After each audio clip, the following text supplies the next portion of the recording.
২১ বছরেও দেশের ইন্টারনেট স্পিডে অগ্রগতি নেই। বৈশ্বিক তালিকায়ও তলানিতে, অবকাঠামোর সীমাবদ্ধতা সহ তরঙ্গের চড়া দামকে দুষছে অপারেটররা।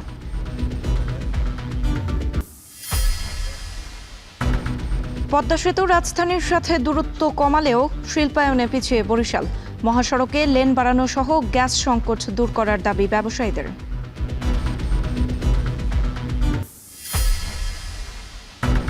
কাটেনি গ্যাস সংকট, আয় টান রাইড শেয়ারিং চালকদের। এখনই টেকসই সমাধানের পথ দেখছে না বিশেষজ্ঞরা। ৭০ টাকা বাড়ল ১২ কেজি এলপিজি সিলিন্ডারের দাম। দুবাইয়ে জামিনে মুক্ত সাবেক আইজিপি বেনজিরের আমিরাত ত্যাগে নিষেধাজ্ঞা। জামিন বাতিলে ল ফার্ম নিয়োগ জানালেন স্বরাষ্ট্রমন্ত্রী।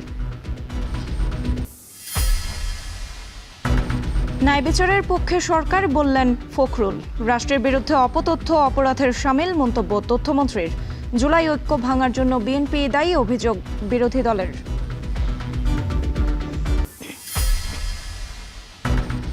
এবং পাকিস্তানে থানায় আত্মঘাতী বোমা হামলায় ৬ পুলিশ সহ নিহত ১৫। দায় স্বীকার করেনি কেউ। অবরুদ্ধ গাজায় ইসরায়েলি হামলায় একদিনে প্রাণ গেল ১৭ ফিলিস্তিনির।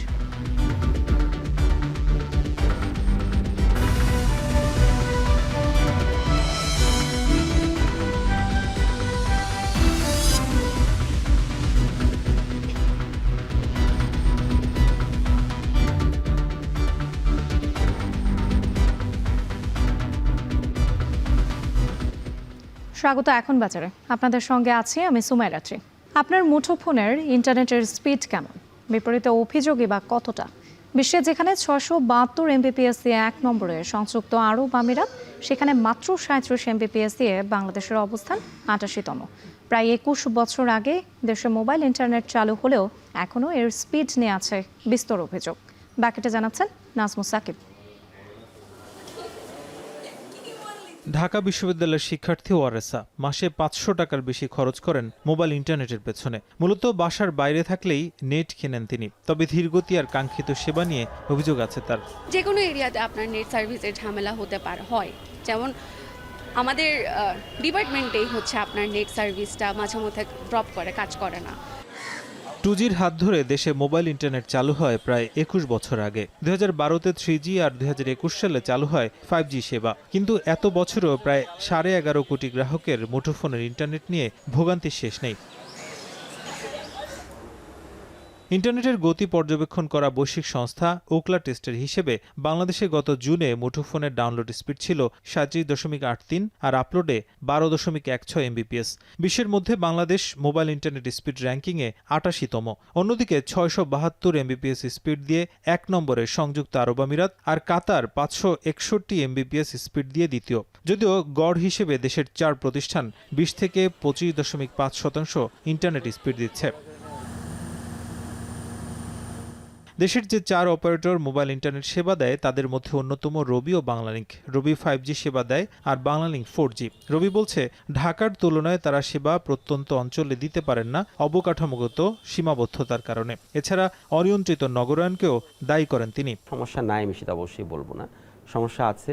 লোকালাইজ যেসব সমস্যাগুলো আছে আমরা চেষ্টা করছি সেগুলো রিজলভ করার জন্য। আপনাকে আমি যদি বলি যে আমরা প্রতি বছর প্রায় $200 মিলিয়ন, প্রায় ২০০০ কোটি টাকার উপর আমরা ইনভেস্ট করছি এই network expansion, network development, capacity ইনক্রিজের জন্য।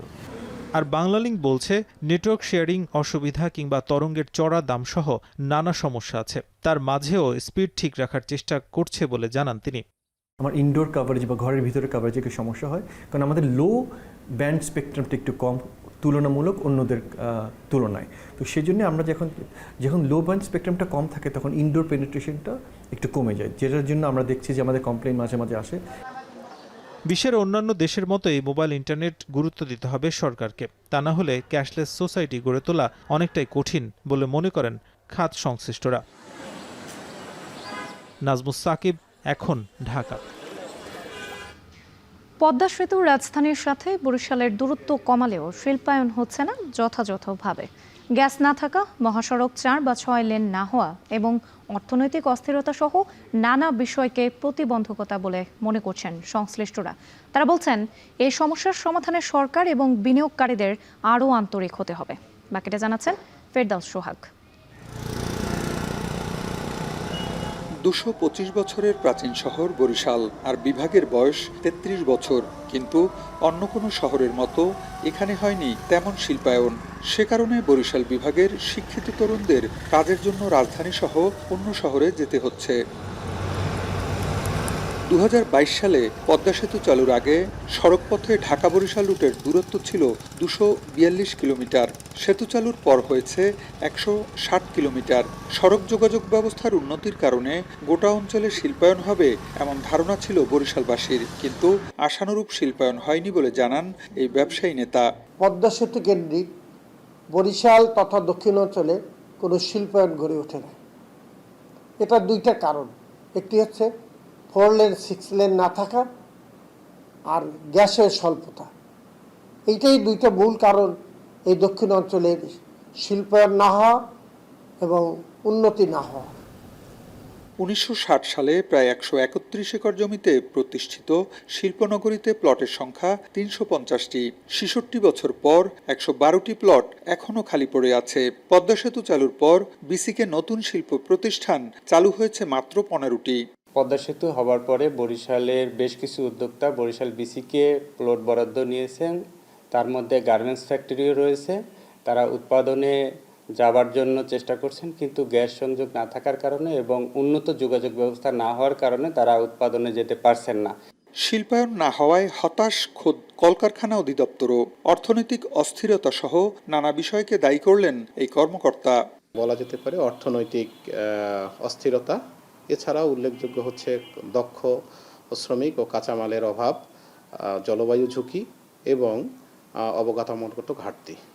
বরিশাল সহ বিভাগের সবগুলো জেলাতে অর্থনীতির উন্নয়নের জন্য শিল্পায়ন দরকার, আর এজন্য সরকার ও উদ্যোক্তাদের আন্তরিক হতে হবে বলে মনে করেন এই অর্থনীতির বিশ্লেষক। আমাদের দরকার সরকারের তরফ থেকে খুবই আন্তরিক একটি প্রচেষ্টা, কিছু ক্ষেত্রে ওয়ান স্টপ সার্ভিস চালু করা এবং একটি সমন্বিত উদ্যোগ। এছাড়াও ব্যক্তিগত পর্যায়ের উদ্যোক্তাদের এখানে আন্তরিকভাবে এগিয়ে আসাটা অত্যন্ত দরকারি। কলকারখানা অধিদপ্তরের তথ্য অনুসারে বরিশাল বিভাগে বর্তমানে রেজিস্ট্রিকৃত কারখানার সংখ্যা 1074টি। পদ্মা সেতু চালুর আগে এই সংখ্যাটা ছিল 824টি। সংখ্যার হিসাবে 250টি প্রতিষ্ঠান নিবন্ধিত হয়েছে। দেশে নৌপথে পরিবহন ব্যয় সবচেয়ে কম। বরিশাল বিভাগের শিল্পায়নের ক্ষেত্রে এই কাঙ্ক্ষিত সুবিধাটি স্বাধীনতার 55 বছরেও কাজে লাগানো যায়নি। অন্যদিকে পদ্মা সেতু চালু হওয়ার 4 বছর পার হলেও হয়নি কাঙ্ক্ষিত শিল্পায়ন। এ অবস্থায় সমস্যাগুলো চিহ্নিত করে দ্রুত পদক্ষেপ নেওয়া উচিত বলে মনে করছেন সংশ্লিষ্টরা। ফেরদাউস সোহাগ, এখন বরিশাল। গ্যাস সংকটে রাজধানী জুড়ে ফিলিং স্টেশনগুলোতে স্থবির গণপরিবহন ও ব্যক্তিগত যানবাহনের চাকা। আয় কমায় ক্ষতির মুখে পড়ছেন উবার ও পাঠাওয়ের মতো রাইড শেয়ারিং অ্যাপের সিএনজি চালিত গাড়ির চালকরা। এছাড়া গ্যাস না থাকায় অনেক এলাকার চুলাগুলোতেও আগুন চলছে না। ইমদাদুল আজাদ জানাচ্ছেন বাকিটা। প্রায় 2 সপ্তাহেও সংকট কাটেনি দেশের জ্বালানি খাতের। উবার কিংবা পাঠাও পাম্পের দীর্ঘ লাইনে আটকা পড়ে এখন চরম সংকটে রাইড শেয়ারিং চালকদের জীবন জীবিকা। সিএনজি চালিত যেসব প্রাইভেট কার অ্যাপের উপর ভরসা করে পরিবার চালায়, দিনের বড় একটি সময় তাদের পার হচ্ছে পাম্পের লাইনে। পিক আওয়ারে যেখানে যাত্রী নিয়ে রাস্তায় থাকার কথা, সেখানে ঘন্টার পর ঘন্টা জ্বালানির অপেক্ষায় বসে থাকায় ধস নেমেছে তাদের প্রতিদিনের আয় রোজগারে। 8টা বাজে গাড়ি লাগাই, এই যেমন বাজে হইলো 11:30, অন্য গ্যাস লইতে পারি নাই, অনেক ভোগান্তি আমাদের। ওভার চালাইলে আমার 4টা টিপ মারলে কিন্তু আমার গ্যাস শেষ হয়ে যাবে। গ্যাস পাম্পের প্রেশার নাই কেন, কি সমস্যা, মানে সবাই আতঙ্কের ভিতরে আছে। একই চিত্র সিএনজি চালিত অটোরিকশাগুলোতেও। সকালে বের হয়ে কাঙ্ক্ষিত গ্যাস না পেয়ে এক পাম্প থেকে অন্য পাম্পে ছুটতে হচ্ছে চালকদের। পাম্পে পাম্পে ঘুরে সময় নষ্ট হওয়ায় দিন শেষে মহাজনের জমার টাকা আর পরিবারের খরচ তোলা দুঃসাধ্য হয়ে দাঁড়িয়েছে তাদের জন্য। গাড়ির জমা আছে 1200 টাকা। এমনি গ্যাস নেবো নাকি আপনার গাড়ি চালাবো, মালিকরে দেবো না নিজেরা খাবো? অলরেডি 1.5-2 ঘন্টা প্রায় হয়ে গেছে আমরা লাইনে রয়েছি, কিন্তু এখনো পাম্প মনে করেন আরো 2 ঘন্টা মিনিমাম লাগবে। এমন একটা দুর্ভোগ, আবার পুলিশ রাস্তায় সার্জেন্টরা দাঁড়াতে দেন, আমরা লাইন ধরে যে নিয়ম শৃঙ্খলাভাবে গ্যাস নেব, এটাও বৈধ না। তাহলে কই যাবো, কি দেশ থেকে বের হয়ে যাবো আমরা? পাম্প কর্তৃপক্ষ বলছে, লাইন থেকে পর্যাপ্ত গ্যাসের প্রেসার বা চাপ না পাওয়ায় অধিকাংশ সময় মেশিন বন্ধ রাখতে হচ্ছে। ফলে যে পাম্পগুলোতে সবসময় ব্যস্ততা লেগে থাকতো, সেখানে এখন অলস সময় পার করছেন পাম্পগুলোর কর্মচারীরা। আমরা তো বন্ধ রাখতে চাচ্ছি না, গ্যাস যে পরিমাণ আছে আমরা ওই পরিমাণেই নজর চালাচ্ছি। এখন আপাতত গ্যাস যেভাবে আছে ওইভাবে চলতেছে আমাদের। গতকাল রাত্রে 11টা গ্যাস আসে, আপনার সকাল 6:30 গ্যাস আসছিল। সিএনজি পাম্পের এই সংকটের পাশাপাশি গ্যাস না থাকায় আবাসিক এলাকার চুলাগুলোতেও আগুন জ্বলছে না। মিরপুরের এই গৃহিণীর মতো অনেকেই বাধ্য হয়ে ঘরের বাইরে বা বারান্দায় মাটির চুলা তৈরি করে কাঠ জ্বালিয়ে রান্নার কাজ সারছেন। দীর্ঘদিন ধরে গ্যাস না থাকায় ঠিকমতো দৈনন্দিন রান্নাবান্না করতে না পেরে চরম ভোগান্তির শিকার হচ্ছেন গৃহিণীরা। রাত 1টা-2টার সময় গ্যাস আসলে তখন কি রান্না সম্ভব? তখন তো সব ঘুমেরিতে থাকে, তখন তো আর রান্না সম্ভব না। আর এই যে সারা দিন যায়, প্রায় 1 মাস ধরে এরকম গ্যাস নাই। পেট্রোবাংলা জানাচ্ছে, দেশীয় কূপে উৎপাদন কমার পাশাপাশি মহেশখালীর এলএনজি টার্মিনাল বিকল থাকায় জাতীয় গ্রিডে দৈনিক প্রায় 120 কোটি ঘনফুট গ্যাসের ঘাটতি তৈরি হয়েছে। কারিগরি দল কাজ করলেও এই মুহূর্তে সংকট মেটানোর কোনো তাৎক্ষণিক সমাধান সরকারের হাতে নেই। ইমদাদুল আজাদ, এখন, ঢাকা। পরপর 2 দফা কমার পর 70 টাকা বাড়িয়ে 12 কেজি এলপিজি সিলিন্ডারের দাম 1598 টাকা নির্ধারণ করেছে বিইআরসি। এক বিজ্ঞপ্তিতে আগস্ট মাসের জন্য এলপিজির এই নতুন মূল্য নির্ধারণ করেছে সংস্থাটি। গাড়ির অটো গ্যাসের দাম 3 টাকা 27 পয়সা বেড়ে 73 টাকা 87 পয়সা নির্ধারণ করা হয়েছে। এর আগে জুন ও জুলাই মাসে দাম কমানো হয়েছিল। সৌদি সিপিকে ভিত্তি মূল্য ধরে প্রতি মাসের শুরুতে বিইআরসি এই দাম নির্ধারণ করে। 2021 সালের এপ্রিল থেকে প্রতি মাসেই দাম নির্ধারণ করা হয় এলপি গ্যাসের।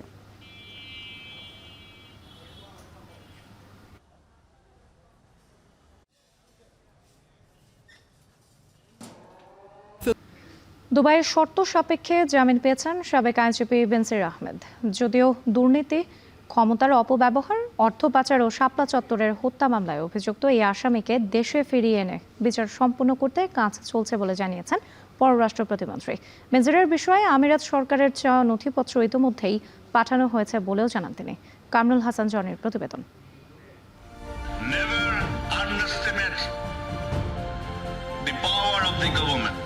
দুর্নীতি, ক্ষমতার অপব্যবহার ও শাপলা চত্বর হত্যাকাণ্ডে অভিযুক্ত আসামি আলোচিত আইজিপি বেনজির আহমেদ। গত 12 জুন তাকে গ্রেপ্তারের বিষয়টি বাংলাদেশকে অবহিত করে দুবাই পুলিশ। বেনজির আহমেদ জামিনে মুক্তি পেয়েছেন। গণমাধ্যমের এমন খবর পররাষ্ট্র প্রতিমন্ত্রীর নজরে আনা হলে তিনি বলেন, আমিরাতের আইন অনুযায়ী বেনজির আহমেদের বিচার কাজ চলমান। অভিযুক্ত আসামি সেখানকার আইন অনুযায়ী সেখানে জামিন পেয়ে থাকতে পারে বলে মন্তব্য করেন পররাষ্ট্র প্রতিমন্ত্রী।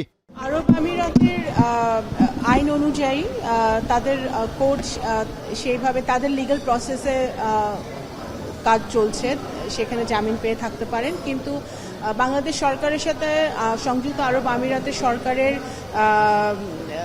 যে যোগাযোগ চলছে এবং কাগজপত্র আদান প্রদান হয়েছে, তারা কিছু তথ্য আমাদের কাছ থেকে স্পেসিফিক জানতে চেয়েছে স্বরাষ্ট্র মন্ত্রণালয় এবং পররাষ্ট্র মন্ত্রণালয়ের কাছ থেকে, সেটা আমরা তাদেরকে সরবরাহ করেছি।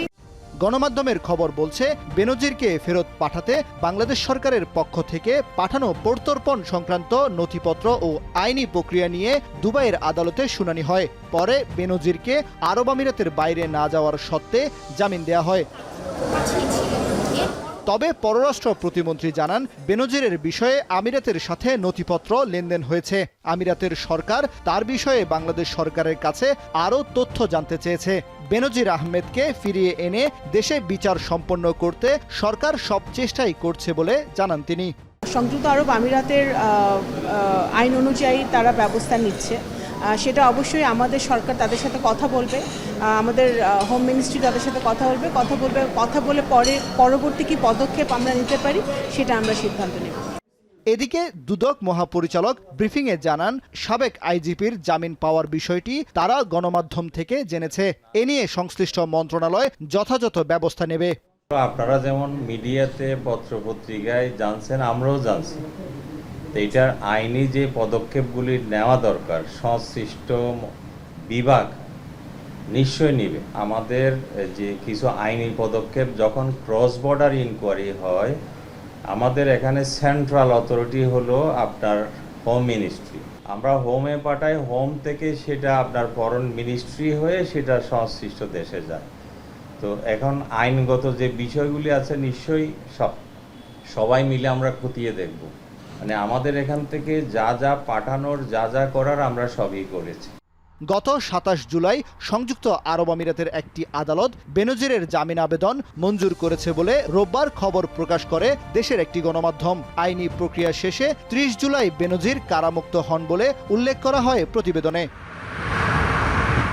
কামরুল হাসান জনি, এখন, ঢাকা। পুলিশের সাবেক মহাপরিদর্শক বেনজির আহমেদের জামিন আদেশ বাতিলের জন্য বাংলাদেশ সরকার দুবাইয়ে ল ফার্ম নিয়োগ করেছে বলে জানিয়েছেন স্বরাষ্ট্রমন্ত্রী সালাউদ্দিন আহমদ। রোববার বিকেলে রাজশাহীতে গণমাধ্যম কর্মীদের তিনি এ কথা জানান। আইনি প্রক্রিয়ার মধ্য দিয়ে বেনজির আহমেদকে দ্রুত দেশে ফেরত আনা হবে বলে আশা প্রকাশ করেন মন্ত্রী। আমি খবর পেয়েছি তাকে অন কন্ডিশন এখানে লিভ না করার শর্তে দিয়েছে। কী শর্ত আমি সার্টিফাইড করে জোগাড় করতে বলেছি। তারা আইনানুগভাবে গেছে। আমরা ল ফার্ম নিয়োগ করেছি, আমাদের চেষ্টা আমরা করছি। আমরা আশা করছি এগুলো আমরা বেল ক্যান্সেল করতে পারবো এবং দ্রুততম সময় থাকে।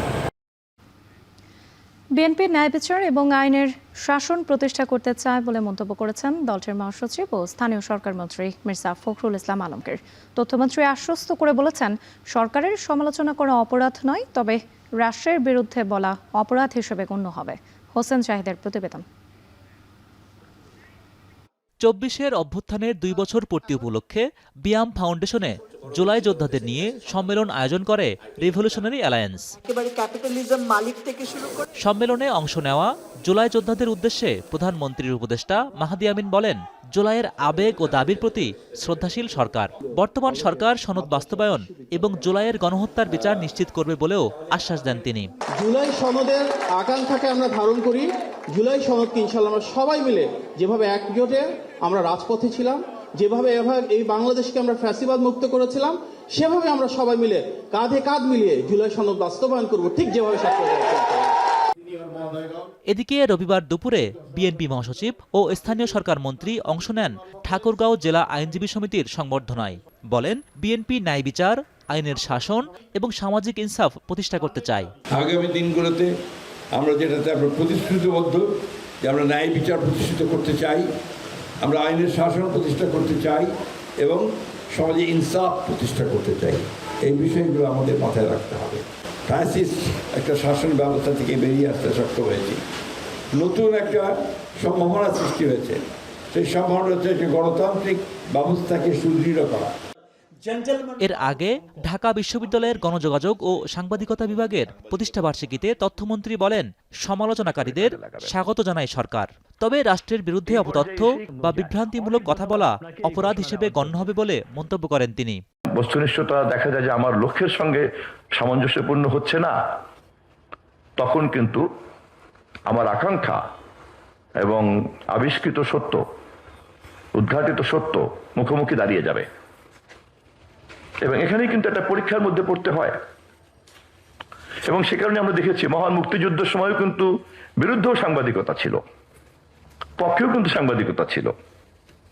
এমনকি জুলাই গণঅভ্যুত্থানের সময় কিন্তু আমরা দেখেছি সরকারকে টিকিয়ে রাখার পক্ষেও তো একটা গণমাধ্যমের তৎপরতা ছিল এবং তাকে তো আমরা সাংবাদিক বলেই চিনি, সাংবাদিকতা হিসেবেই চিনি। গণতান্ত্রিক ব্যবস্থাকে সুদৃঢ় করতে দেশের সম্ভাবনা সৃষ্টি হয়েছে বলেও মন্তব্য করেন তথ্যমন্ত্রী। বস্তুনিষ্ঠতাকে নিশ্চিত করা, সত্যকে উদ্ঘাটন করার প্রক্রিয়াটি কি হবে? হোসেন জাহিদ, এখন, ঢাকা। দিন দিন বিএনপি সরকার ফ্যাসিস্টে পরিণত হচ্ছে বলে অভিযোগ করেছেন বিরোধী দলীয় নেতা ডাক্তার শফিকুর রহমান। জাতীয় প্রেস ক্লাবে জুলাই গণ অভ্যুত্থানের বর্ষপূর্তি উপলক্ষে আয়োজিত আলোচনায় তিনি কথা বলেন। এদিকে এনসিপির আহ্বায়ক নাহিদ ইসলাম অভিযোগ করেছেন, জুলাইয়ে ঐক্য ভাঙার জন্য বিএনপি দায়ী। বিস্তারিত থাকছে প্রতিবেদনে। জুলাই গণ অভ্যুত্থানের দ্বিতীয় বর্ষপূর্তিতে জাতীয় প্রেস ক্লাবে আলোচনা সভার আয়োজন করে বাংলাদেশ লেবার পার্টি। অনুষ্ঠানে যোগ দেন বিরোধী দলীয় নেতা ও জামায়াতে ইসলামের আমির ডাক্তার শফিকুর রহমান সহ বিরোধী জোটের শীর্ষ নেতারা। এরকম পুরা বাংলাদেশে শরিক দলের নেতারা অভিযোগ করেন, পুরনো ফ্যাসিবাদী কাঠামোতেই থাকতে চায় সরকার। গণভোটের রায় না মানলে বিএনপিকে কোনো ছাড় দেওয়া হবে না বলেও হুঁশিয়ারি দেন তারা। প্রত্যেকটা জায়গায় আমরা আনডেমোক্রেটিক সিস্টেম দেখতে পাচ্ছি, অগণতান্ত্রিক শাসন ব্যবস্থার দিকে যাচ্ছে। ফলত এই সরকারকে জুলাই সনদ বাস্তবায়ন করতে বাধ্য করতে হবে। 1971 সালে আমরা অস্ত্র হাতে নিয়েছিলাম, আমাদের কর্নেল অলি আহমেদরা অস্ত্র হাতে নিয়েছিল বৈষম্য মুক্ত বাংলাদেশের জন্য, কিন্তু সরকার এসেছে, সরকার গেছে, কিন্তু দেশের মানুষের বৈষম্য দূর হয় নাই। আপনি সুশাসন প্রতিষ্ঠা করতে চান, ন্যায় বিচার পাবেন না। গ্রামে গঞ্জে গিয়ে দেখেন চাঁদাবাজি, টেন্ডারবাজি এবং দখলবাজি, এমন কোনো জায়গা নাই যেখানে দলের লোককে নিয়োগ দেওয়া হচ্ছে না। অথচ হওয়া উচিত ছিল যোগ্য ব্যক্তিদের যোগ্য স্থানে নিয়োগ দেওয়া। আলোচনা সভায় বিরোধী দলীয় নেতা ডাক্তার শফিকুর রহমান বলেন, পুরনো নির্যাতনের স্মৃতি ভুলে গিয়ে অতীতের ফ্যাসিস্টের মতোই আচরণ শুরু করেছে বিএনপি। আল্লাহ তাআলা আমাদেরকে মুক্তি দিলেন একটা রক্তভেজা আন্দোলনের মাধ্যমে। তারপরে এই স্মৃতি তাড়াতাড়ি ভুলে গিয়ে যে খাসলতটা ফ্যাসিস্ট সরকারের ছিল সেটা আপনারা আবার ধারণ করতে যাচ্ছেন কেন? জামায়াত আমির অভিযোগ করেন, যোগ্যতা নয়, রাজনৈতিক বিবেচনায় প্রশাসনে দলীয় লোকদের নিয়োগ দিচ্ছে সরকার, যার পরিণাম বিএনপিকে ভোগ করতে হবে বলেও সতর্ক করেন তিনি। যে স্তরে স্থানীয় সরকারের নির্বাচন হয়ে নির্বাচিত প্রতিনিধিরা মানুষের সেবা করবে, সব জায়গায় আপনারা দলীয় লোকদেরকে, নেতাদেরকে বসাই দিচ্ছেন। প্রশাসক বসাবেন, বসান, যদি খণ্ডকালীন বসাতে হয় সেখানে প্রশাসনের লোকদেরকে এনে বসান, দলীয় নেতাকে বসাতে হবে। এরপরে যত তাড়াতাড়ি পারেন নির্বাচনটা দিয়ে জনপ্রতিনিধিদের সুযোগ করে দেন। আপনারা সব জায়গা ব্লক করে রেখেছেন। এদিকে রোববার দুপুরে ঢাকা রিপোর্টার্স ইউনিটিতে এবি পার্টির আলোচনা সভায় দলের চেয়ারম্যান মুজিবুর রহমান মঞ্জু বলেন, জুলাই গণঅভ্যুত্থানের সবচেয়ে বড় অর্জন ফ্যাসিবাদের পতন হলেও প্রত্যাশা পূরণে সমন্বয়ের অভাব রয়েছে। রাষ্ট্র সংস্কার এবং মানুষের জীবনযাত্রায় যদি কোনো পরিবর্তন না আসে তাহলে এই দুটি সরকারকেই মানুষ ইতিহাসের কাঠগড়ায় দাঁড় করাবেন। এদিকে চট্টগ্রামে জুলাই নিয়ে এক অনুষ্ঠানে এনসিপির আহ্বায়ক নাহিদ ইসলাম অভিযোগ করেন, জুলাইতে যে ঐক্য গড়ে উঠেছিল তা ভাঙার জন্য বিএনপিই দায়ী। জুলাই নির্বাচনের আগে তারা অনেক কমিটমেন্ট দিয়েছে, জুলাই সনদ সংস্কার পরিবর্তন তারা করবে, কিন্তু তারা এখন পরিবর্তন করছে না। ফলে আমরা মনে করি যে বিভাজন, সেই বিভাজনের জন্য বর্তমান সরকার এবং যারা ক্ষমতা আছে তারাই দায়ী। এছাড়া স্থানীয় সরকার নির্বাচনে 3 পার্বত্য জেলায় এনসিপির প্রার্থী থাকবে বলেও জানান তিনি। স্থানীয় সরকার নির্বাচনে আমরা সকল জায়গায় এনসিপির জনপ্রতিনিধি থাকবে। মেহরাব সুমন, এখন, ঢাকা।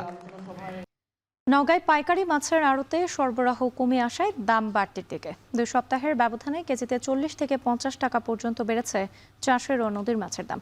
এ নিয়ে আরও জানাতে নওগাঁ পৌর পাইকারি মাছের আড়ত থেকে আমাদের সঙ্গে যুক্ত হচ্ছেন আব্বাস আলী। আব্বাস, মাত্র 2 সপ্তাহের ব্যবধানে কেজিতে 40 থেকে 50 টাকা পর্যন্ত বেড়েছে চাষের এবং নদীর মাছের দাম। সেক্ষেত্রে ক্রেতারা আসলে কি বলছেন?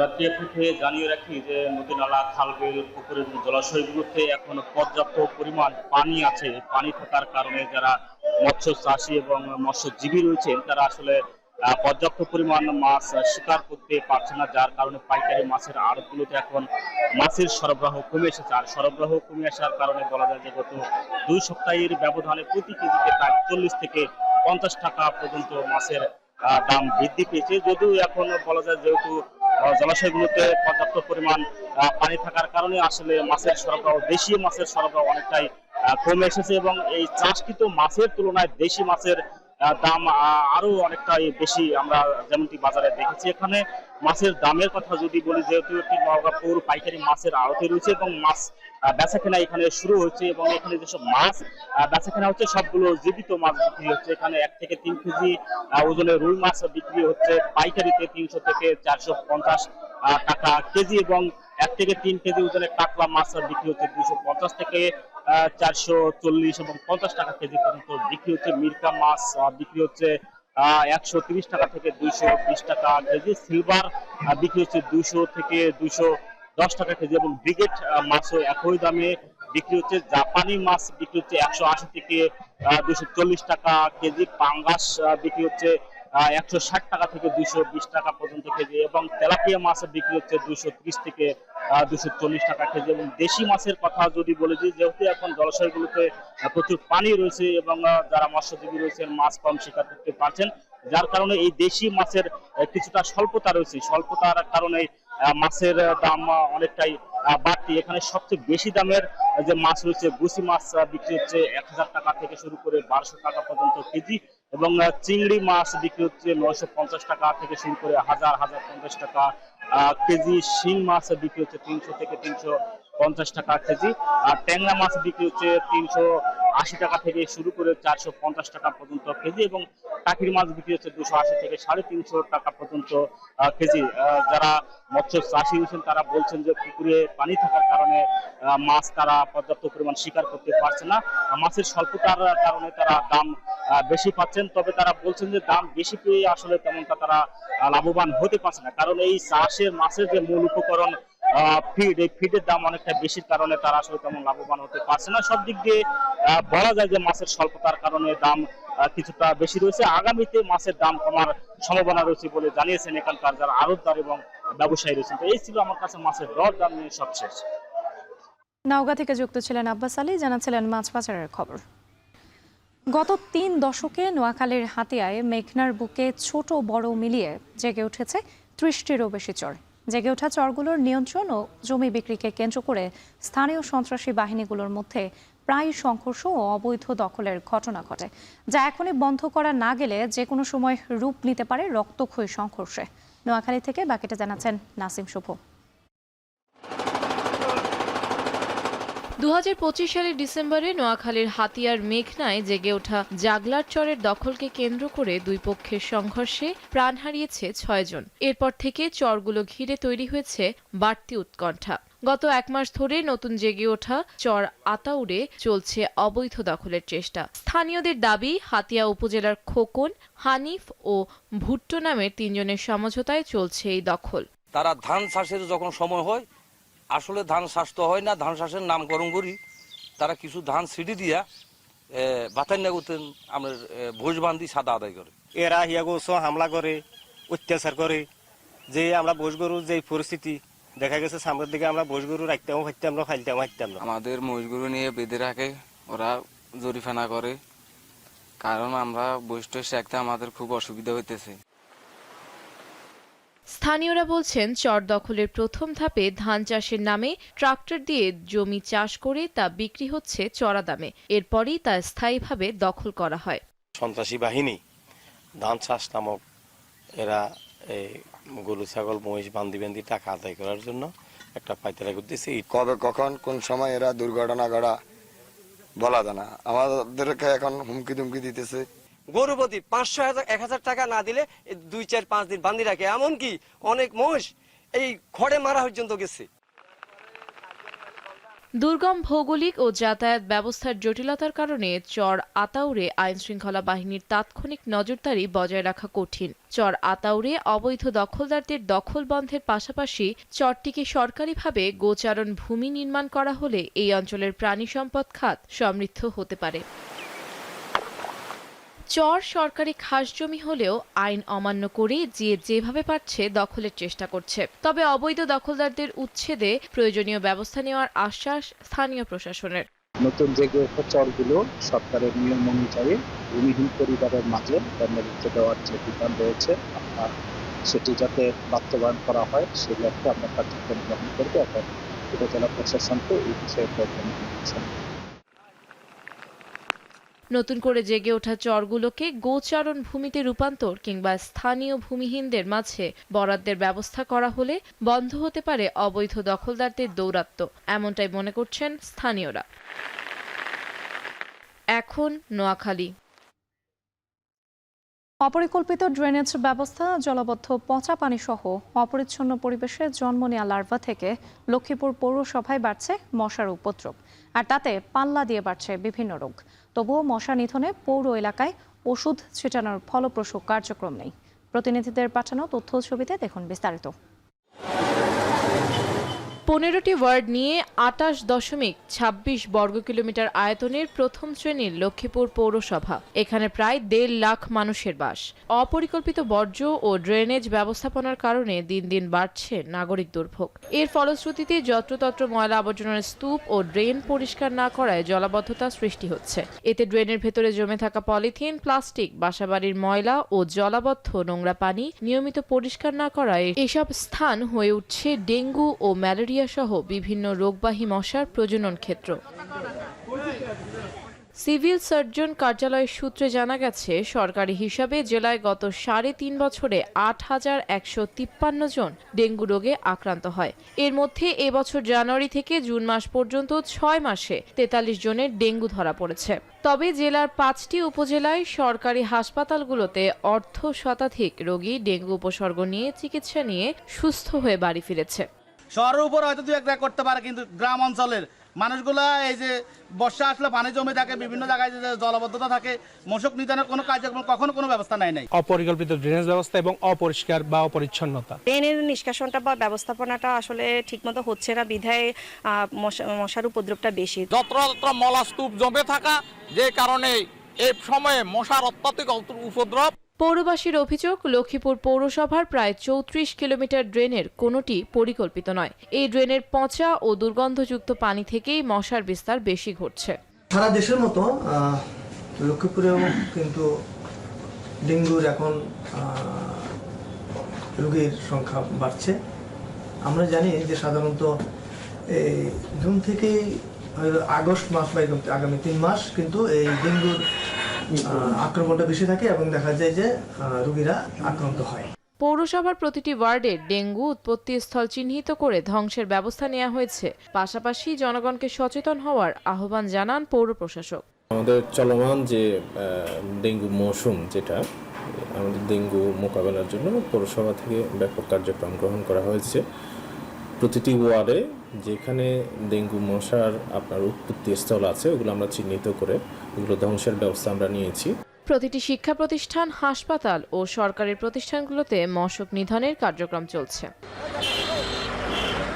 এখন লক্ষ্মীপুর। এবারে দেশের বাইরের প্রসঙ্গ।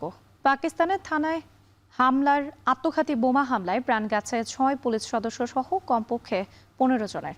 ঘটনাস্থল থেকে খণ্ডিত মাথা উদ্ধার করেছে পুলিশ, যা সন্দেহভাজন হামলাকারীর বলে ধারণা করা হচ্ছে। হামলার দায় স্বীকার করেনি কোনো গোষ্ঠী। রোববার খাইবার পাখতুনখোয়া প্রদেশের সোয়াতে কাবাল চক এলাকার কাছে হয় এই হামলা। আহত আরও প্রায় 20 জন। স্থানীয় সংবাদ মাধ্যম ডন ও জিও নিউজের প্রতিবেদনে বলা হয়, কাবাল থানায় ঢোকার চেষ্টা করেছিল আত্মঘাতী হামলাকারী, কিন্তু প্রবেশপথে দায়িত্বরত পুলিশ কর্মকর্তা তাকে থামান। তখন থানার প্রবেশপথে বিস্ফোরণ ঘটায় হামলাকারী। ঘটনার সময় এলাকাটিতে একটি শান্তিপূর্ণ বিক্ষোভ করছিল স্থানীয় যুবকরা। বিক্ষোভে অংশ নিয়েছিল কয়েকশো মানুষ। সোয়াত উপত্যকায় সম্প্রতি সন্ত্রাসী কার্যক্রম বেড়ে চলার প্রতিবাদেই চলছিল বিক্ষোভ। এই ঘটনায় তদন্ত চলছে। উচ্চ সতর্ক অবস্থানে রয়েছে প্রশাসন। শোক জানিয়েছেন পাকিস্তানের প্রেসিডেন্ট আসিফ আলী জারদারি ও প্রধানমন্ত্রী শেহবাজ শরীফ। চলতি মাসে খাইবার পাখতুনখোয়ায় সন্ত্রাসী হামলায় প্রাণহানি 150-র বেশি।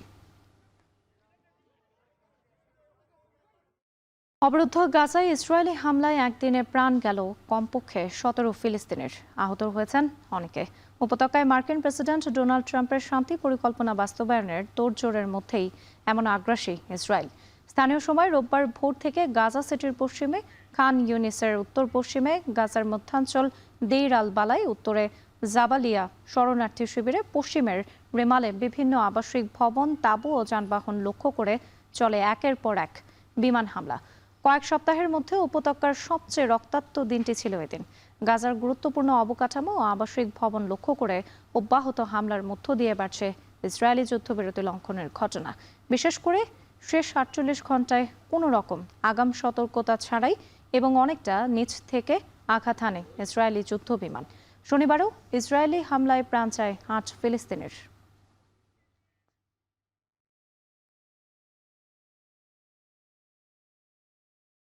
সেউতায় অভিবাসন প্রত্যাশীদের আকস্মিক ঢলের পেছনে ট্রাম্প নেতানিয়াহু কলকাঠি নাড়তে পারেন বলে মনে করছেন বিশ্লেষকরা। তাদের অভিমত, চলমান মধ্যপ্রাচ্য সংঘাত ও ন্যাটো ইস্যুতে যুক্তরাষ্ট্র ইসরায়েলের সঙ্গে স্পেনের তিক্ত সম্পর্কের কারণে মরক্কোকে ঢাল হিসেবে ব্যবহার করেছে তেল আবিব। অর্ণব প্রসাদের প্রতিবেদন। রাতারাতি সমুদ্র পাড়ি দিয়ে মরক্কো থেকে স্পেনের স্বায়ত্তশাসিত শহর সেউতায় 60,000 অভিবাসন প্রত্যাশীর ঢল বিশ্বজুড়ে আলোচনার কেন্দ্রবিন্দুতে পরিণত হয়েছে। প্রাথমিকভাবে আকস্মিক অভিবাসন প্রত্যাশীদের ঢলের পেছনে মানব পাচারকারী মাফিয়াদের দায়ী করেছেন স্পেনের প্রধানমন্ত্রী পেদ্রো স্যাnchez। তার অভিযোগ, সম্প্রতি স্পেনের আদালতের দেয়ার রায়কে অতিরঞ্জিত করে প্রচার করেছে মানব পাচারকারীরা। তবে সময় গড়ানোর সঙ্গে সঙ্গে ইস্যুটি নিয়ে নতুন নতুন তথ্য দিচ্ছে বিশ্ব গণমাধ্যমগুলো। কয়েকজন বিশ্লেষকের বরাতে আল জাজিরা বলছে, সাম্প্রতিক ঢলের পেছনে কলকাঠি নাড়তে পারেন মার্কিন প্রেসিডেন্ট ডোনাল্ড ট্রাম্প ও ইসরায়েলের প্রধানমন্ত্রী বেনিয়ামিন নেতানিয়াহু। কেননা গাজা ইরান যুদ্ধ ও ন্যাটোর পরিচালন ব্যয় ইস্যুতে ট্রাম্প নেতানিয়াহুর চক্ষুশীল স্পেনের বামপন্থী প্রধানমন্ত্রী পেদ্রো স্যাnchez।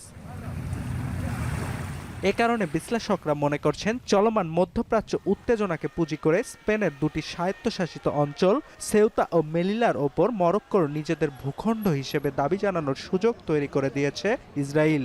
কেননা সেউতা ও মেলিলাকে স্পেনের ভূখণ্ড হিসেবে স্বীকৃতি দেয়নি মরক্কো।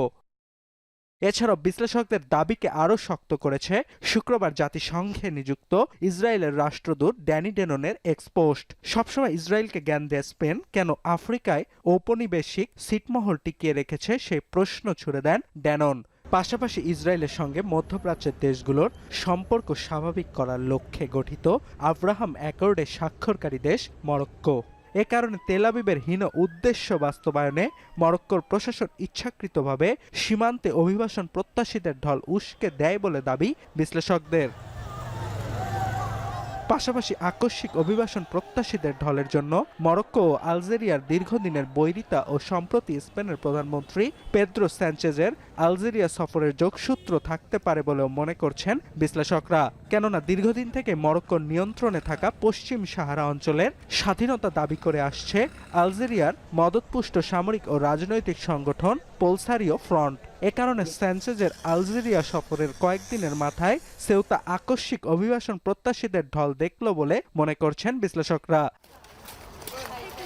তবে আন্তর্জাতিক অঙ্গনে টক অব দ্য টাউনে পরিণত হওয়া সেউতার অভিবাসন প্রত্যাশীদের ঢলকে ভালোভাবে নিচ্ছে না ইউরোপীয় ইউনিয়নের ডানপন্থী নেতারা। তারা স্পেন সরকারের নমনীয় অভিবাসন নীতিকে দায়ী করছেন। এছাড়াও সেউতার ঘটনার জেরে ইতালি সরকার স্পেনকে সেনজেন মুক্ত চলাচল অঞ্চল থেকে সাময়িকভাবে বহিষ্কারের আহ্বান জানিয়েছে। স্পেন সংলগ্ন সীমান্তে নিরাপত্তা ব্যবস্থা জোরদার করেছে ফ্রান্সও।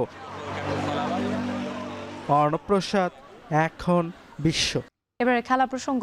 খড়ের মাঠে বাংলাদেশের সাফের শিরোপা জেতা উচিত বলে মনে করেন সাবেক ফুটবলার আশরাফ উদ্দিন আহমেদ চুন্নু। তবে সাফের আগে ফিফা এশিয়ান কাপে অংশ নিতে না পারায় বাংলাদেশ কিছুটা পিছিয়ে থাকবে বলেই মন্তব্য কিংবদন্তি এই ফুটবলারের। জুবাইর আহমেদের প্রতিবেদন। ৮ বছর পর সাফ ফিরছে ঢাকার জাতীয় স্টেডিয়ামে। 23 বছর আগে এই মাঠে আঞ্চলিক ফুটবলের শ্রেষ্ঠত্ব জিতেছিল বাংলাদেশ। সেটাই শুরু, সেটাই শেষ। এরপর প্রায় 2 যুগ বাংলাদেশের ফুটবল ভক্তরা অপেক্ষায় করে গিয়েছেন আরেকটা সাফ শিরোপার জন্য। লম্বা অপেক্ষার পর এবার ফেভারিট হয়ে সাফে খেলতে নামবে বাংলাদেশ। আরেক ফেভারিট নেপাল এখনও অনিশ্চিত। শ্রীলঙ্কা আর ভুটানকে নিয়ে তুলনামূলক সহজ গ্রুপ বাংলাদেশের। তবে আশরাফ উদ্দিন চুন্নু বলছেন, শুরু থেকে শেষ সবটাই বাংলাদেশের জন্য চ্যালেঞ্জের। অন্যদিকে ভুটানও কিন্তু শক্তিশালী দল হয়ে উঠেছে। একসময় ভুটান খুব ভালো খেলতো না, এখন খুব ভালো খেলে।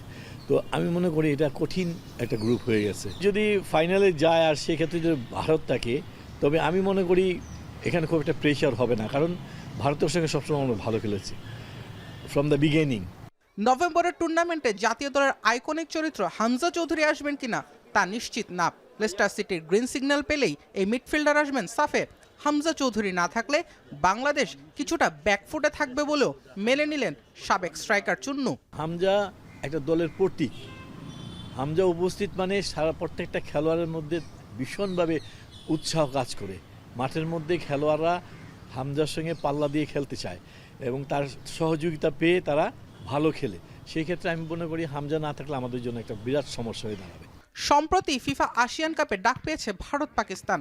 বড় মানের এই টুর্নামেন্টে ফিফার আমন্ত্রণ না পাওয়ায় বাফুফের প্রতি ক্ষুব্ধ আশরাফ উদ্দিন চুন্নু। সেই সঙ্গে প্রতিদ্বন্দ্বী 2 দেশের সঙ্গে প্রতিযোগিতায় এখন থেকেই সিরিয়াস হওয়ার তাগিদ দিলেন দেশের জার্সিতে সর্বোচ্চ গোলের মালিক। সাংগঠনিকভাবে যদি ভালো থাকতো বাফুফে, তাহলে কিন্তু এই খবরটা রাখতো, তাদের সঙ্গে যোগাযোগ করতো, তাদেরকে আস্থায় নিয়ে এসে আমাদের দলটাকে ভিড়াতে পারতো। এটা একটা বিরাট বড় প্রাপ্তি হতো যদি আমরা এই টুর্নামেন্টে খেলতে পারতাম। এটা আমি বলবো যে বাফুফের ব্যর্থতা। সব চ্যালেঞ্জ পার করে নতুন কোচ থমাস ডুলি আর প্রবাসী ফুটবলারদের হাত ধরে সাফের শিরোপা খরা কাটাবে বাংলাদেশ, এমনটাই বিশ্বাস আশরাফুদ্দিন চুন্নুর। জুবায়ের আহমেদ, এখন, ঢাকা। কমনওয়েলথ গেমস থেকে একের পর এক ব্যর্থতার বার্তাই দিচ্ছেন বাংলাদেশের প্রতিযোগীরা। অখ্যাত বেশ কিছু দেশের অ্যাথলেটরা পদক তালিকায় জায়গা পেলেও তাতে নেই বাংলাদেশের নাম। সাবেক খেলোয়াড় এবং সংগঠকরা বলছেন পদক লাভের জন্য আলাদা পরিকল্পনা দরকার। জুবায়ের আহমেদের আরেকটি প্রতিবেদন। জার্সি, আইল অফ ম্যান, ভূগোল নিয়ে বিশদ পড়াশোনা না থাকলে এই দুই দেশের নাম জানার কথা নয়। এমনকি জাতিসংঘ নির্ধারিত সংজ্ঞা অনুযায়ী সার্বভৌম রাষ্ট্রও নয় তারা। তবে কমনওয়েলথ গেমসের পদক তালিকায় বাংলাদেশের নাম না থাকলেও ঠিকই জায়গা করে নিয়েছে তারা। এমনকি আর্থিক ও সামাজিকভাবে অনেকটা পিছিয়ে থাকা নাউরু কিংবা তুভালুও জিতেছে পদক। প্রতিবেশী ভারত লড়াই করছে তালিকার শীর্ষ 5-এ জায়গা করে নিতে, অথচ বাংলাদেশ যেন কেবল অংশগ্রহণ করেই তৃপ্ত। ইভেন্টে অংশ নিয়ে কোনো পদকই জিততে পারেনি দেশি অ্যাথলেটরা। সাবেক শুটার শারমিন রত্না এবং শাটলার এলিনা সুলতানা বলছেন প্রস্তুতির ঘাটতিতেই পদকের খাতায় নেই বাংলাদেশ। একটা লং টার্ম ট্রেনিংয়ের যদি ব্যবস্থা রাখা যায় সেক্ষেত্রেই আপনার ভালো রেজাল্ট অ্যাচিভ করা সম্ভব। আদারওয়াইজ এটা দেখা যাচ্ছে যে শুধুমাত্র আমরা জাস্ট একটু পার্টিসিপেটই করতে পারবো। এই যে পদকের লড়াই আমরা থাকি না, কারণ আমরা আসলে আমার কাছে মনে হয় যে আমরা নিজেদেরকে ওইভাবে প্রিপেয়ারই করি না যে পদক পাবো কিনা। কমনওয়েলথ গেমসের জন্য বরাবরই জায়গা পায় ব্যক্তিগত ইভেন্ট, ফলে দলগত ইভেন্টে পদক জয়ের সম্ভাবনা থাকলেও সুযোগের অভাবে বঞ্চিত হয় দেশ। প্রশ্ন ওঠে কেন কেবল ব্যক্তিগত ইভেন্টেই অংশ নেয় বাংলাদেশ। কমনওয়েলথ গেমস খেলতে গেলে আপনার একটা পয়েন্ট লাগে, যেটা আপনার ইন্টারন্যাশনাল টুর্নামেন্ট যত বেশি পার্টিসিপেট করা হয় তত বেশি আপনার পয়েন্ট আর্ন করা হয়। তো যখন তাদের র্যাঙ্কিংটা এগিয়ে আসবে তখনই শুধুমাত্র তারা পার্টিসিপেট করতে পারবে। বিভিন্ন ইভেন্টে আমরা ওইভাবে নজর দিইনি, যার জন্য আমাদের ওই দলগত ইভেন্টগুলোতে আমাদের প্লেয়ার ক্রাইসিস হয়ে যায়। সেই জন্য আমরা হয়তো বা ওই সব জায়গায় যে একটা স্কোর লাগে, একটা টাইমিং লাগে, সেটা আমরা যখন আমরা বাছাই করতে যাই ওই টাইমিংটা যদি না হয় তাহলে তো দলগতভাবে আসলে পাঠানো যায় না। তবে জাতীয় ক্রীড়া পরিষদের পরিচালক পদের দায়িত্ব নিয়েই পদক জয়ের স্বপ্নের কথা শোনালেন সাবেক ফুটবলার জাহিদ পারভেজ। লক্ষ্য আছে আমরা অলিম্পিকে পদক জেতা, এশিয়ান গেমসে পদক জেতা, কমনওয়েলথ গেমসে পদক জেতা বা সাফ গেমসে পদক জেতা। আমরা ধারাবাহিকভাবে যাতে দেশের সুনাম পুরো বিশ্বের কাছে ফুটিয়ে তুলতে পারি। আশ্বাসের এসব বাণী একপাশে সরিয়ে বাংলাদেশও নিয়মিত পদক তালিকায় জায়গা পাবে এমনই প্রত্যাশা সাবেক ক্রীড়াবিদ এবং সংগঠকদের। জুবায়ের আহমেদ, এখন, ঢাকা। আর এই ছিল এখন বাজারে। এখন টেলিভিশন ওয়েবসাইটে দেখতে ভিজিট করুন www.ekon.tv। এছাড়া ফেসবুকে দেখতে ভিজিট করুন facebook.com/tv.ekon এবং ইউটিউবে সরাসরি দেখতে ভিজিট করুন youtube.com/c/ekontv।